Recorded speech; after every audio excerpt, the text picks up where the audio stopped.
아침에 주 예수 그리스도의 복음으로 하나님의 영광이 온 땅에 가득하기를 갈망하는 가나안 교회 시간. 듣게 하소서. 이 시간에는 가나안 교회 김정국 목사님의 말씀입니다. 합니다. 나의 다닐 길을 인도하소서. 오늘 한나라고 하는 여인이 마음이 괴로워서 기도하며 통곡하고 있습니다. 이유는 자신의 처지가 너무 힘들기 때문입니다. 또 그렇게 오랜 믿음으로 버텨왔는데 이제는 그 서름이 복받쳐서 주체할 수 없어서 사람 앞에 울 수는 없고 하나님 앞에 나아가서 기도하면서 또 통곡하고 있습니다.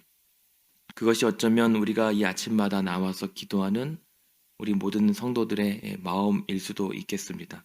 너무 힘들고 너무 괴롭고 세상이 어릴 때는 내 마음대로 될 것처럼 보이지만 살면 살수록 이 세상이 내 뜻대로 되는 것이 하나도 없고 오히려 아무 일이라도 일어나지 않는다면 더 다행인 이 인생, 그리고 그 인생 버텨봤자 점점 힘은 떨어지고 자꾸만 웃을 일보다 울 일밖에 없는 것이 바로 우리의 인생이었고 어쩌면 이 한나의 안타까운 이 상황이었습니다.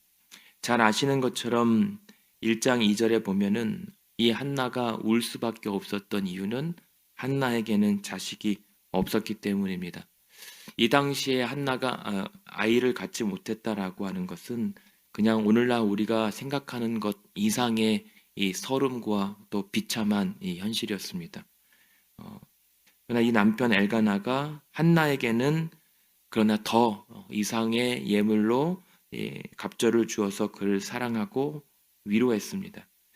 그러나 한나는 그런 어떤 세상의 재물이나 어떤 사람의 사랑과 남편의 돌봄도 그 자신의 슬픔을 채워줄 수는 없었습니다. 그에게 필요했던 것은 아이였습니다. 아이만 있으면 이 모든 비참하고 서러운 상황들을 이겨낼 수 있을 것이라고 확신했습니다. 그리고 6절 후반에 보면 그의 적수인 분인나가 그를 심히 격분하게 하여 괴롭게 했습니다. 내게 아들만 있으면 나를 괴롭히는 저 사람이 나를 더 이상 괴롭히지 못하도록 한 번에 역전하고 복수해 줄 수 있을 것이라고, 만회해 줄 수 있을 것이라고, 내 인생이 바뀔 것이라고 기대합니다. 그런데 계속 매년마다 하나님의 성수에 올라가서 기도하고 예배를 드림에도 불구하고 좀채 하나님께서 이 한나의 기도를 들어주지 않는 거예요. 그래서 남편이 8절에 보면 왜 울기만 하고 먹지 않느냐? 내가 그만큼 당신을 사랑하고 더 메꿔주고 돌보아 주겠다라고 남편이 위로해 줬지만 그러나 그런 위로도 하나도 한나 자신에게 도움이 되지 않습니다. 그냥 서러워서 그러면 그럴수록 미안하고 또 이 마음 신경이 복잡해서 울 수밖에 없는 상황이 한나였습니다. 그리고 저와 여러분도 그렇게 하나님 앞에 나아갈 때마다 울 수밖에 없는 처지가 많습니다. 자식 때문에 울고 부모 때문에 울고 내가 이 땅에서 살아가는 그런 세상살이가 막막해서 울고 건강 때문에 울고 뜻대로 되어지지 않는 일 때문에 그저 하나님 앞에 나아가면 울 수밖에 없고 그 우는 횟수가 하루 이틀 그리고 한 달, 두 달 가더니 이제 수년째 계속 하나님 앞에 울 수밖에 없는 일들로 채워져 있습니다. 그렇다면 우리가 어떻게 해야 될 것인가? 기도를 그만둬야 될 것인가? 아니면 계속 울 수밖에 없지만 그렇게 하나님 앞에 기도하며 나아갈 것인가? 이제 한나에게는 그러한 고민조차 생길 법합니다. 그런데 여기서 한나의 기도가 바뀌는 장면이 오늘 읽어드렸던 12절의 말씀이에요. 그저 하나님 앞에 하나님 내게 아들을 주십시오. 내게 자식을 주십시오. 내 서름을 좀 해결해 주시고 내 이 어려운 형편들을 하나님께서 응답해 주셔서 내 인생을 한번 역전시켜 주시고 회복시켜 주십시오. 내가 남편을 즐겁게 하고 내 가정을 되살리고 싶습니다. 그랬던 기도가 뭔가 어조가 바뀝니다. 그 이유가 어디에 있냐면 그렇게 5절과 6절 사이에 오늘 말씀이 기록하는 것이 반복되어져 있는 내용이 있습니다. 한나에게는 아이가 없었지만 그 한나가 아이를 갖지 못했던 것은 그러나 여호와께서 그에게 임신하지 못하게 하셨으므로 6절에도 시작되는 것이 여호와께서 그에게 임신하지 못하게 하심으로라고 하는 이 말씀이 반복되면서 강조가 됩니다. 이 말씀은 한나가 아무리 그렇게 기도를 했음에도 불구하고 한나에게 자녀가 생기지 않는 것은 바로 하나님께서 허락하지 않고 있었기 때문에, 하나님께서 그것을 가로막고 있었기 때문에 도무지 이루어질 리가 없었던 것입니다. 그럼에도 불구하고 한나는 계속 하나님께서 가로막는 일들을 계속 구하고 있었던 겁니다. 그러니 서로 어긋날 수밖에 없었던 것이죠. 그렇다면 하나님께서는 왜 이 한나의 기도를 좀 들어주시면 좋으련만 왜 계속 그 일들을 막고 계시는가? 왜 못하게 하셨는가? 그것은 한나에게 그만큼 기도하면서 하나님과의 만남을 통해서 하나님 역시 그렇게 울 수밖에 없고 답답하고 마치 자식 없는 어미의 서름처럼 하나님께서도 그렇게 서럽고 슬퍼하신다라고 하는 하나님의 마음을 알기를 원하셨다는 겁니다. 왜냐하면 이 사무엘서의 배경은 사사시대입니다. 여전히 백성들이 하나님을 알지 못하고 자기 소견대로 옳은대로 행동했던 그 시대. 그래서 하나님의 백성으로부터 하나님의 열매를 맺고 하나님 백성답게 살아들었어야 될 이 이스라엘 자손들이 패역하고 마치 자기 마음대로 살아가는 이 세상을 보면서 하나님이 안타까워하고 한탄하고 근심하고 있는 하나님의 심경을 한나에게 알게 하시기를 기대하셨던 겁니다. 나도 힘들지만, 한나도 힘들지만 하나님께서도 힘드시고 안타까워하신다는 사실을 자식 없는 어미의 서름을 통해서 알기를 원하셨던 겁니다. 우리만 힘든 게 아니라 내 일이 뜻대로 되지 않아서 힘든 것만이 아니라 하나님께서도 지금 우리와 이 땅을 바라보면서 안타까워하시고 힘겨워하신다는 사실을 기도하는 우리로 하여금 알기를 원하신다라고 하는 것입니다. 얼마나 답답하시겠습니까? 하나님께서 오늘 이 땅을 바라봤을 때 정말 하나님께서 그렇게 세상을 이처럼 사랑하셨고 그래도 아들 독생자 예수님을 보내주셔서 그 모든 만물을 회복하시고 화평케 하셨는데 우리는 다시 죄로 말미암아 그 예수님을 다시 십자가에 못 박아 욕보이게 하는 그런 행동들을 서슴지 않고 또한 그렇게 재난과 여러 가지 재앙의 경고에도 불구하고 정실 차릴 줄 모르는 이 세대의 완악함을 보면서 하나님은 얼마나 슬퍼하실까. 그러면서 한나가 기도하면서 아직 깨닫지 못한 상황에서 어느 날 그 서름과 슬픔이 절정에 달했을 때 10절에 보면 한나가 마음이 괴로워서 여호와 앞에 달려가서 그저 엉엉 기도하며 통곡했습니다. 그런데 그때 한나의 기도가 바뀝니다.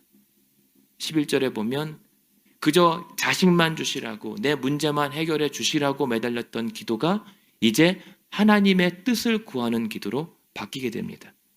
그러면서 서원하며 이르되 만군의 여호와여 만일 주의 요종을 돌보시고 나를 기억하사 주의 요종을 잊지 아니하시고 주의 요종에게 아들을 주시면 내가 그동안 억울했던 것 다 만회하겠습니다 라고 끝나는 것이 아니라 내가 그의 평생에 그를 여호와께 드리고 삭도를 그의 머리에 대지 않겠습니다.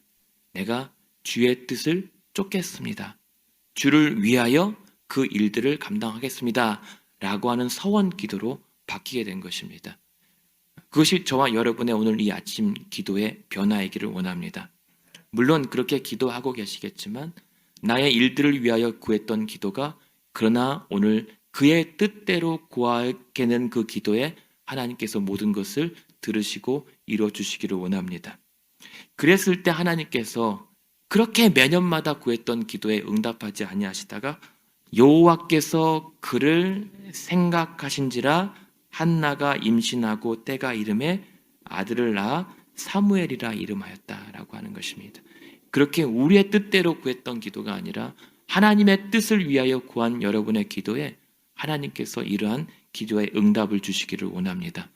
그런데 여기서 우리가 더 생각해 봐야 될 것은 하나님께서 그 많은 여인 중에 한 여인의 기도를 응답하여 주셔서 아들 사무엘을 주신 것은 그냥 한 가정을 복받게 하기 위해서, 한 가정과 한 여인을 회복하기 위해서만이 아니었다는 사실입니다. 우리가 잘 아는 것처럼 이 하나님의 뜻대로 구하는 기도를 통하여 이 여인의 집에 하나님의 일을 예비하고 대행할 아들을 주셨다라고 하는 것이죠. 그래서 이제 이 집안에 주신 아들을 통해서 하나님의 일을, 사사시대의 어두운 시대에 하나님의 일들을 예비하게 하십니다. 그렇기 때문에 저와 여러분이 오늘 만약 하나님께서 기도 가운데 응답하여 주신 일이 있다면 그것은 나를 축복하고 나에게 복 주신 것도 맞지만 나만의 복이 아니라 하나님의 영광을 위하여서도 그 하나님의 기도의 응답을 사용하신다는 사실을 우리가 기억하기를 원합니다. 그렇게 하나님의 일을 예비할 수 있는 저와 여러분의 기도하는 성도들을 되기를 원합니다. 그러면서 그렇게 기도한 대로 27절, 28절에 보면 아이가 조금 자란 다음에 사람 마음이 바뀔 법도 하잖아요. 그래도 어떻게 주신 자식인데 내가 키우고 싶은 대로 내가 이 아이를 통해서 이루고 싶은 소원이 있습니다. 아니, 하나님께서 내게 그렇게 간절하게 기도했더니 응답해 주신 그 기도의 응답을 통해서 내가 더 누리고 싶고 더 도모하고 싶은 계획들이 있을진 모르지만 그러나 한나는 그래도 끝까지 변하지 않고 27절, 28절에 보면 이 아이를 위하여 내가 기도하였더니 내가 구하여 기도한 바를 하나님께서 허락하셨다는 사실을 다시 기억해냅니다. 그러므로 나도 그를 여호와께 드리되 그의 평생을 여호와께 드리니이다 하고 그가 거기서 여호와께 경배합니다. 하나님께서 내게 베푸셨으니 나도 하나님께 드리겠습니다 라고 하는 이 신실한 여인의 기도의 고백이 저와 여러분의 고백 되기를 원합니다. 그럴 때 결론은 무엇이냐면 2장부터 한나가 기도하거든요. 근데 한나의 기도가 완전히 바뀝니다. 무엇이냐면 2장 1절에 보면 내 마음이 여호와로 말미암아 즐거워하며 내 뿔이 여호와로 말미암아 높아졌으며 2절에 보면 여호와와 같이 거룩하신 이가 없으시니 이는 주밖에 다른 이가 없으시며 하나님 같은 반석도 없으시나이다 라고 하면서 나만 찾았던 기도가 이제 하나님의 영광을 구하는 기도로 바뀌게 됩니다. 그것이 오늘 아침 우리의 기도가 되기를 원합니다. 나의 어려움으로부터 서름으로부터 시작됐지만 하나님 찬양으로 끝나는 우리의 기도가 되기를 원합니다. 그리고 이것이 그렇게 어두운 사사시대에 한나 한 여인의 서름으로 시작했지만 그것이 찬양으로 끝났던 설원처럼 마지막 사무엘서는 하나님께서 이 집안의 한 아들을 통해서 하나님의 일을 예비하였고 또 하나님의 뜻을 이루어 나갔을 때 마지막 그가 기름 부은 다윗 왕이 사무엘하 22장에 보면 하나님을 찬양하면서 이 사무엘서 말씀이 끝납니다. 그러니까 이 사무엘서를 통으로 봤을 때 이 앞표지 서론이 한나의 기도와 한나의 찬양입니다. 그리고 한 권의 끝이 다윗의 기도와 다윗의 찬양으로 끝나는 것이 이 사사시대에 하나님께서 일하셨던 모습들의 모음입니다. 그것이 바로 저와 여러분의 인생이 되기 원합니다. 우리의 눈물과 우리의 찬양으로 시작된 우리의 이 땅의 삶이 마지막에 예수 그리스도를 찬양하고 하나님의 이름이 영광받는 그 기쁨으로 마무리되는 우리의 인생과 또한 하루의 시작과 오늘 하루의 마무리가 되기를 원합니다. 그래서 오늘 이 아침 여러분께서 기도하는 이 기도를 통해서 영적으로 무지한 이 어두운 세대에 하나님의 일을 예배할 수 있는 그런 기름 부음 받는 하루 되시기를 주님의 이름으로 축원드립니다.